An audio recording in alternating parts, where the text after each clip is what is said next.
Hey PCWorld fans, I'm here with Tom Petersen from Intel. Hello, hello. For the people who might not know who you are, which they probably do, just describe what you do at Intel. What would you say it is that you do? Exactly. My name is Tom Petersen. I am a fellow here at Intel. I work with the graphics team, and my job is sort of to help figure out what we should be doing next that would be cool and fun, and then help people understand what we have done. So I have a kind of an inside-outside job. Okay, I like that. And we're here to talk specifically about Panther Lake. And gaming and handheld gaming. Very I want much to get so. into that. Very much so. But first, I got to start off with some high-level stuff. Yes. You know I got to ask. Of course. So what can you tell us about the upcoming Nvidia partnership? Oh my God, I'm so excited that you asked that question because I can speak on that. Not at all. We have nothing to say. It's brand new and we're still trying to figure it out. So when we do, we'll definitely let you know. But I'm excited about it. It's got a whole bunch of opportunities we're exploring. So we'll stay tuned and see how it goes. Okay, well, you know, people on the internet are worried. Is Intel committed to ARC? Well, I believe so, and I will say that for Panther Lake, we've built our largest integrated graphics ever with 12 Xe cores. It is our largest commitment to graphics, and it's not changing.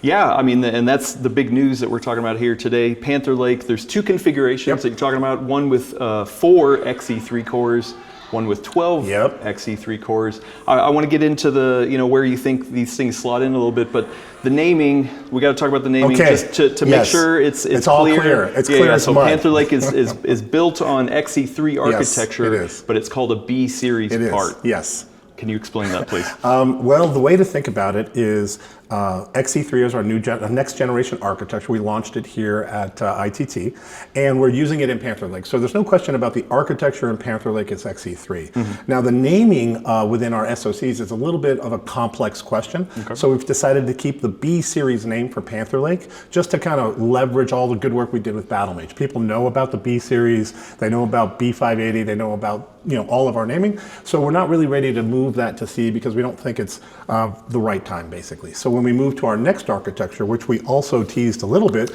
you did. Xe3P coming up, and then that's the time that we'll make our name change. Interesting. Okay, and on the Full Nerd podcast last December, you said, hey, the Celestial hardware team, they're done. They're moving on to the next thing. So were you referring to that upcoming project? Well, I was talking about the architecture team and the implementation team, and basically those guys, their work is first going to be embodied in Panther Lake. Oh, okay. So that's the team that we were talking about then, and that's not atypical for us, launching new Xe architectures in IP like SoCs first. We did that with Lunar Lake with Xe2, and we're doing that here with Xe3. Okay, that makes sense. If you can help me kind of describe where those parts are going to go. You've got the 4-core, you got the 12-core. Do you think people are going to be gaming on the 4-core? Is that the plan? I suspect that the 4-core parts are going to go more for productivity gaming, maybe more commercial workloads. Okay. But I'm telling you, the 12-core part is going to be straightforward centered at gaming. So you'll see thin and light notebooks that are gaming, and you'll even see those handheld devices. Yeah. Here we showed a beautiful screen demo running a AAA title, running at over 200 frames a second using MFG, 19 by 10, and that was running less than 44 watts.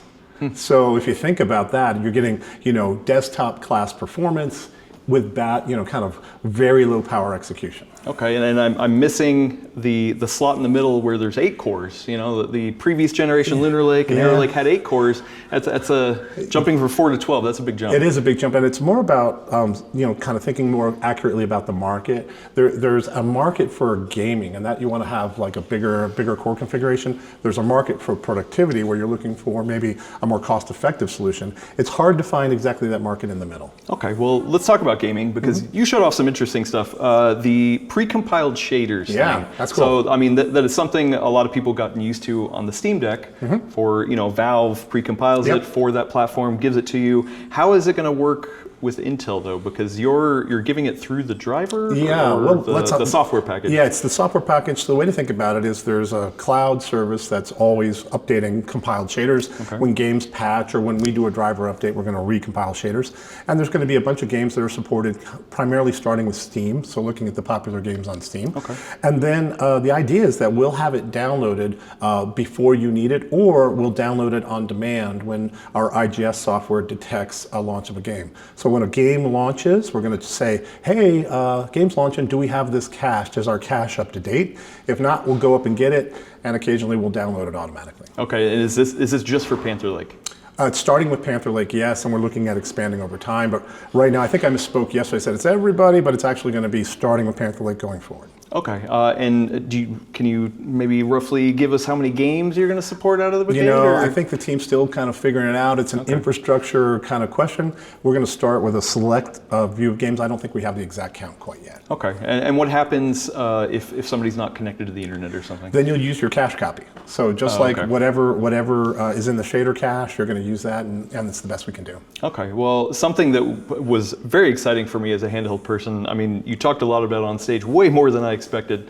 So I guess my first question is, do you feel like handheld is a market that Intel really wants to get into? Yeah, I do. And it's because it's a new and kind of interesting creative application, and it's good for us to learn more about that because it's a great way to get more knowledge about low power devices. And so I don't think the market today is all that large. It's sort of more boutique-y, but it's important from a learning perspective and also because we can engage directly with consumers. Okay, and then one of the things, software things that I really appreciated that applies to handhelds is the Intelligent Bias Control V3. That's cool. You know, great name. Yep. Very typical Intel name, right? Love it.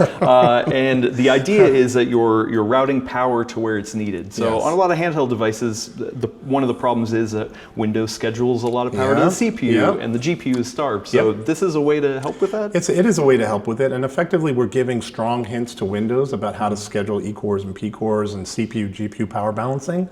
It's using our GPU driver to notice that, hey, we're playing a game, and it's checking our GPU utilization to say, is the GPU fully utilized? Because when you're playing a game and the GPU is fully utilized, we know you want to shift power away from the CPU towards the GPU.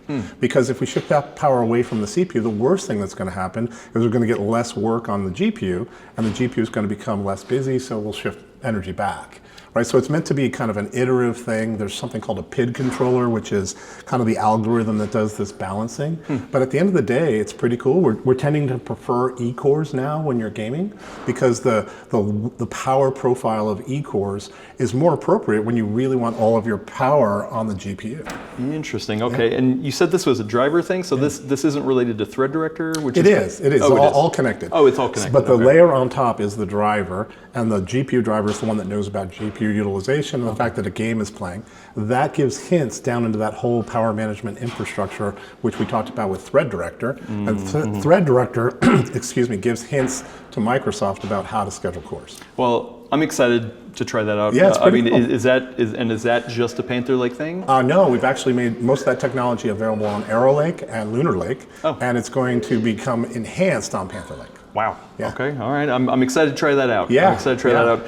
Another thing I'm interested to try out is multi-frame gen. Oh, You've had the ×2. Now you're enabling ×3, ×4 multi-frame gen. Also an override in the menu. I got to say I'm not a fan of overrides. Intel graphics software. Yes. Yeah. Sorry. Yeah. No, but you got to think about why. Why do we have an override? Please explain. Well, because listen, I mean, as a gamer, I would want it in the game. You would, right? That'd be better. But, how about if I tell you every game that has XeSS2 will automatically get access to XeSS3 MFG?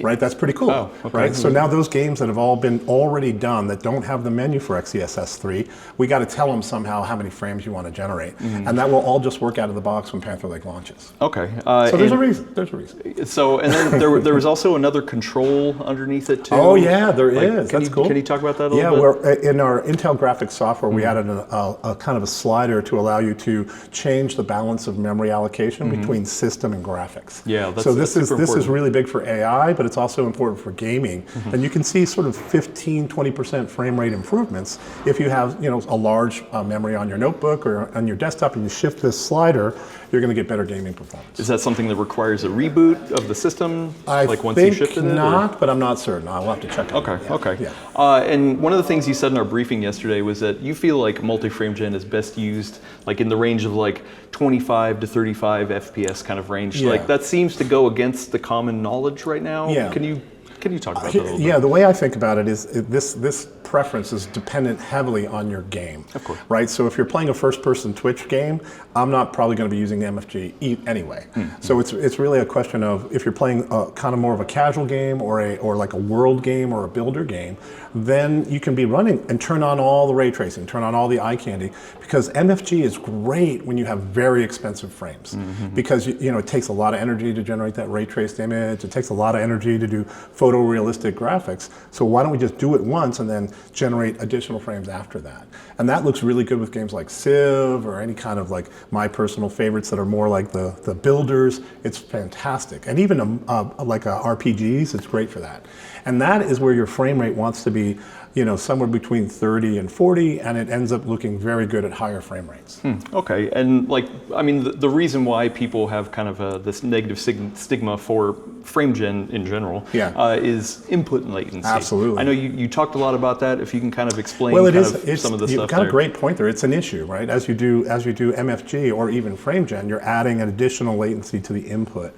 And some games that's not tolerable, in other games it's okay. And I think over time that's going to get better. The key thing is MFG does not add latency on top of what you would have already had with frame gen.